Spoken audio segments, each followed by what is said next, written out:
मैं सुरेश शर्मा। और मेरा दोस्त अनिल अग्रवाल। हमको दिल्ली से हिसार आना था।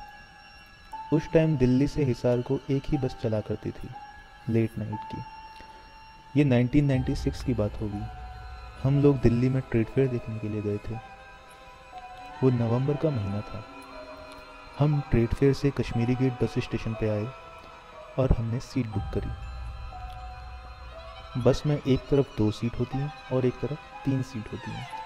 जिस तरफ 2 सीट होती हैं वो वाली सीट हमने ले ली। मैं खिड़की की तरफ बैठा था और अनिल मेरे साइड में बैठा था। बस चलने के कुछ 1 घंटे बाद एक आदमी हमारे पास आया और उसके साथ 2 लड़कियां और थी। एक लड़की ने लाल रंग का सूट पहना था और दूसरी ने कुछ रंगीन सा सूट पहना हुआ था। लाल सूट वाली लड़की उसकी बड़ी बहन थी।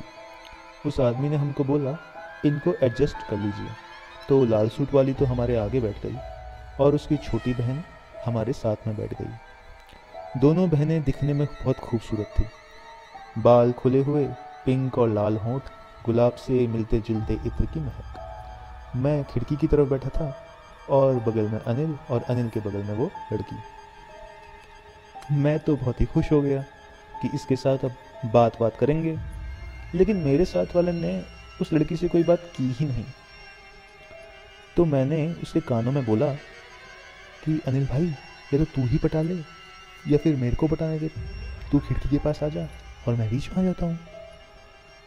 और मैं जो बात कर रहा था उस लड़की से, वो मेरी बातें बहुत इंटरेस्ट से सुन भी रही थी। मेरा दोस्त मुझे बीच में आने के लिए मान गया। हालांकि वो खिड़की की तरफ नहीं आया, वो बस की सीट के साइड में खड़ा हो गया और लड़की को उसने पूरी सीट दे दी और उसी के बगल में वो खड़ा था। और ये बात मानने में उसने टाइम भी बहुत लगाया। रोहतक आने से करीब आधा घंटा पहले वो माना था। फिर मैंने उस लड़की से पूछा कि आपको कहाँ जाना है। तो वो बोली, मुझे तो नहीं पता, मेरी दीदी को पता है। मैंने पूछा, जो आगे बैठी हैं वो? उसने हाँ में सर हिला दिया। मैंने पूछा, आपको ये तो पता होगा ना कि गांव कौन सा है आपका और आप कहाँ के रहने वाली हो, या ये भी दीदी को ही पता है? तो वो मुस्कुराते हुए कहती है, गांव तो मेरा यही है। मैं बोला, यहीं? वो मुस्कुराते हुए कहती है, हाँ, यहीं के रहने वाले हैं हम। उसके बोलने की शैली कुछ भिन्न थी। बोलने में ठहराव था और गंभीरता थी। मैं उसको कुछ बातों में उलझा रहा था और उसका नाम और एड्रेस लेने की कोशिश कर रहा था। उन दिनों मोबाइल नंबर होना सामान्य नहीं होता था, तो एड्रेस ही पूछा करते थे। उसने बोला कि मुझे पेन पेपर दे दीजिए, उस पर लिख कर दे देती हूँ। मैं बस में लोगों से पूछने लगा कि क्या किसी के पास पेन है। इतने में रोहतक से 4-5 किलोमीटर पहले एक जगह आती है, अस्थल बोहर। वहाँ एक ढाबे पर बस रुक गई। उस ढाबे का नाम शायद फौजी का ढाबा था। उन दिनों वहाँ पर बस वही एक ढाबा हुआ करता था और आसपास पूरा जंगल या खेत ही खेत हुआ करते थे। और ढाबे के सामने उन दिनों एक इंजीनियरिंग कॉलेज भी खुल रहा था। वहाँ पर बस रुकी। ड्राइवर ने चिल्लाते हुए कहा, सभी लोग खाना खा लो, बस रात में और कहीं नहीं रुकेगी। किसी को वॉशरूम जाना हो तो यहीं हल्का हो जाए। सभी लोग उतर गए, मैं भी उतर गया। खाना खा के सब बस में वापस आ गए। तो ड्राइवर ने पूछा, सारी सवारी आ गई? मैंने देखा मेरे साथ वाली लड़की तो आई ही नहीं है और उसकी दीदी भी कहीं दिखाई नहीं दे रही। तो मैं उतर गया देखने के लिए। पूरा ढाबा छान मारा और रसोई भी देख ली, लेकिन वहाँ कहीं भी उन दोनों बहनों का नामो निशान नहीं था। ढाबे के आगे पीछे भी देखा, वहाँ एक और बस खड़ी थी, शायद सिरसा की। कहीं वो उसमें ना बैठ गई हों, लेकिन वो वहाँ भी नहीं थी। उस बस में सिर्फ 1 या 2 पैसेंजर ही बैठे थे। जब मैं अपनी वाली बस में वापस आया तो मैं आश्चर्य के गोते लगा रहा था। जो मेरे साथ में अनिल था, उसकी बाकी बस वालों से लड़ाई हो रही थी। लोग कह रहे थे, अरे भैया, यहाँ तो कोई सवारी बैठी ही नहीं थी। इतने में हमको वो लड़का दिख गया जिसने बोला था कि एडजस्ट कर लो। हमने उसको पूछा कि भाई, तेरे ही तो साथ थी। वो बोला, मुझे तो लड़कियों ने बोला था कि भैया सीट दिलवा दो, तो मैंने दिलवा दी। उसके बाद मैं तो चला गया। उस वक्त तो वो बैठी थी, बाद में वो बैठी रही या उतर गई ये मुझे नहीं पता। आई ज़रूर थी लेकिन यहाँ पर। लेकिन जो हमारे आसपास की सवारी बैठी थी, यानी कि हमारे बगल में जो 3 सीट वाली सवारियां थी, वो हमसे कह रही थी कि आपके साथ तो कोई लड़की थी ही नहीं, यहाँ तो कोई बैठा ही नहीं था।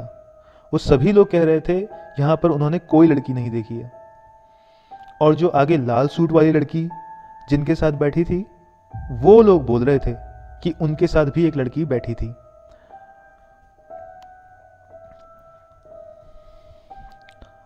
हमारे लिए तो लोगों ने ये तक कहना शुरू कर दिया कि हम तो सोच रहे थे कि ये लड़का खाली सीट में बैठ क्यों नहीं रहा है, फालतू में खड़ा क्यों हो गया, और ये एक लड़का खाली सीट की तरफ देखकर क्या बड़बड़ाया जा रहा है, क्या बोले जा रहा है, और पेन किस लिए मांग रहा है। काफ़ी देर बाद वहाँ से बस चल पड़ी।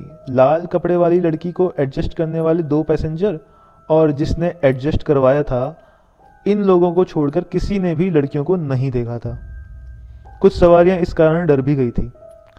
रोहतक में उस दिन किसी शादी में गोलियां चली थी, तो बस का पूरा टॉपिक लड़कियों से हटकर उस शादी में चला गया और ये बात यहीं ख़त्म हो गई। अगले साल मेरे दोस्त अनिल ने अस्थल बोहर के इंजीनियरिंग कॉलेज में एडमिशन लिया।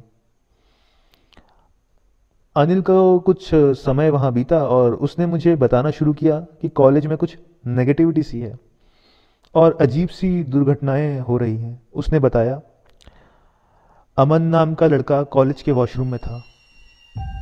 वॉशरूम में कुछ जलने की महक थी और रोशनी डिम थी। वॉशरूम के यूरिनल में वो पी कर रहा था। उसको महसूस हुआ कि उसके पीछे शायद कोई है। पायल के छनकने की आवाज़ थी। उसने मुड़ के देखा, वहाँ कोई नहीं था। हाथ धोने के लिए वो वॉश बेसिन के पास गया। हाथ धोए तो उसके सामने का शीशा वेपर्स से ढक गया।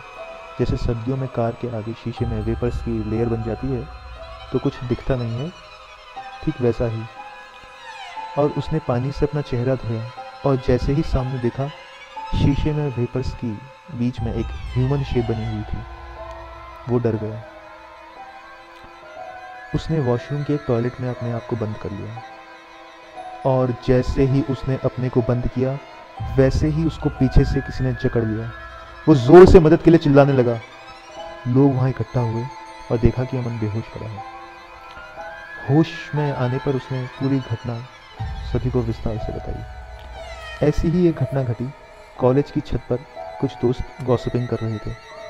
अचानक उनमें एक लड़का एकदम मौन चला गया और अचानक से बोला, मुझे छत से कूदना है, कूद जाऊं? लड़कों ने हंसते हुए बोला, जा बे कूद जा। ओके, और बोल के वो कूद गया। उसकी तुरंत मौत हो गई। ऐसी ही वहाँ कुछ और भी घटनाएं घटी। कुछ लोगों को रात के समय 2 लड़कियों का सड़क पर टहलते हुए दिखना और फिर गायब हो जाना। कुछ लोगों की वहाँ पे विचित्र ढंग से मर जाना और भी न जाने क्या क्या। इस कारण वहाँ कॉलेज में उन दिनों यज्ञ भी करवाया गया था। आज वहाँ की क्या स्थिति है ये मैं नहीं जानता, पर मैं ये जानता हूँ कि शायद इसकी शुरुआत मुझसे ही हुई है।